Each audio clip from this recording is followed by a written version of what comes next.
Pronation drill. I'm going to show you on my left side. We start with that half pronation drill just to sense the heel and then shift in pressure. Now we're going to go to a full variation where the knee is allowed or is traveling forward. You can think about as you do this, the pelvis or your belly button might open up as you sense that shift in pressure.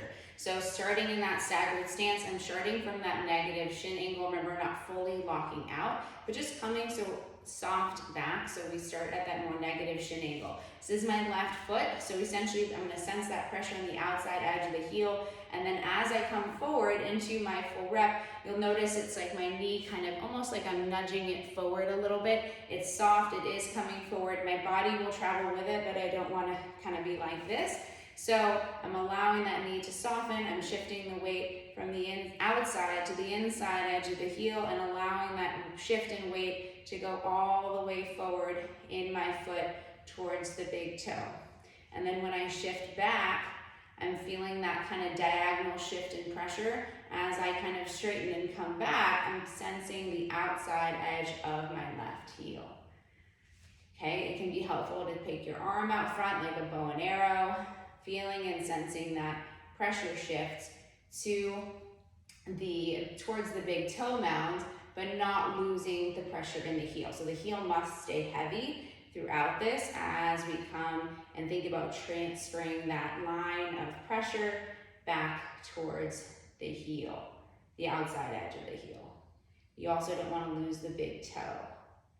Coming forward, feeling that pressure shift, heel stays heavy. Also want to make sure you're not scrunching through your toes. If you jam and crunch into your toes, you've essentially locked up that midfoot and we kind of lost the point of the exercise. So keep the knees the toes pretty soft as you shift forward and sensing that pressure. You can also place something underneath the heels for a reference point, just for some of that sensation and feedback as you move through the exercise. Like I said, it's helpful. You can reach forward like you're almost about to do a band row and come back. If you notice that there's no shift in the arch at all, you can take a sock, something underneath the midfoot, so you have something to kind of sense into as you come, because as we pull back to that negative shin angle, the arch kind of lifts, and then as we come forward and shift that pressure to the inside edge of the heel towards the big toe mound, the arch softens and lengthens going through pronation. So if you need something to give some feedback to that arch to help it relax, a sock can be helpful as well. So this is your standing full pronation drill.